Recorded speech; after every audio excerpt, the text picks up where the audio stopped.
Hey there, so today we have another basic beers, and this is Orval, a Trappist ale. And if you want to learn more about Trappist breweries, please click on the link above. I did a video on that already. So a very important beer. Pretty much this is the beer that you're going to be introduced to if you want to learn about Brettanomyces. So Brettanomyces is wild yeast. It's generally not something that you want in your beers, but a lot of American brewers are now brewing more and more with Brettanomyces. And so yes, wild yeast, something that is generally found on the skin of fruits.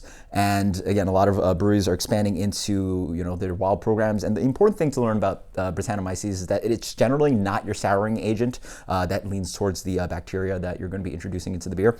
Instead, this one's more of that kind of funk kind of producer. And so 6.9%. This one's actually relatively fresh. They say it's good for about 5 years. So this is one of those beers that you can really see the beer evolve. So if you want to, try at it, have 1, 2, 3, 4, 5-year-old Orval, go ahead. This one is less than 1 year old, so pretty fresh. And so this one's going to have a little bit more of the hop character, and the Brett is really going to be young and not quite, involved in the beer as much as an older bottle. So beer comes in a medium amber color, light haze on that, yeah, and then just like wonderful amounts of carbonation coming out of the bottom.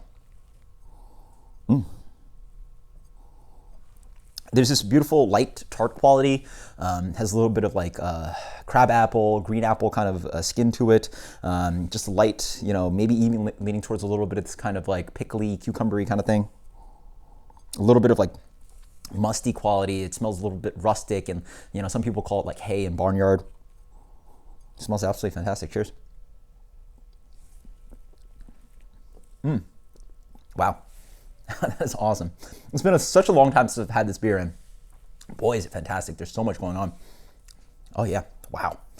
You're first introduced to this really beautiful kind of bubbly kind of carbonation. It is bottle fermented, and also just has the high volumes of CO2 that you get in a lot of Belgian styles. So really beautiful mouthfeel. You get a little bit of the head, you get a little bit of kind of prickly kind of carbonation. On the palate, you get a little bit of this kind of candied sweetness, some biscuity quality. The Brett attacks. It has, again, it's like a mustiness, a little bit of rustic quality. It even leans towards a light kind of metallic kind of note for me, but again, it's a familiar thing because there's so many new American breweries doing Brett beers, and it just reminds you of the Brett strains that they're using. This one is Brett Buxlensis, one of the traditional ones from Belgium.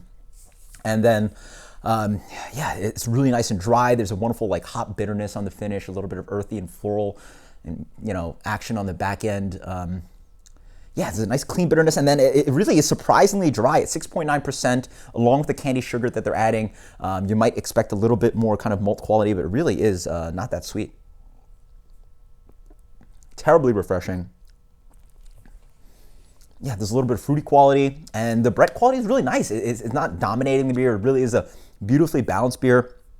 Wow, what an absolutely fantastic classic. It's actually been a shame that I haven't had an Orval in so long. So really awesome stuff. So you definitely need to try this. If you've never had a beer with Brettanomyces in it, you definitely need to try this one. This one is probably the one that you're going to find easiest. So check that one out. But also, if you're into the new, wild fermentation, all these Brett beers out there now, revisit Orval, because it really stands up to a lot of the new beers coming out. So post in the comments below when the last time you had Orval was, what you thought about it, and also what do you think about Brett beers and what your favorite Brett beer is out there. So until next time, guys, cheers. Later.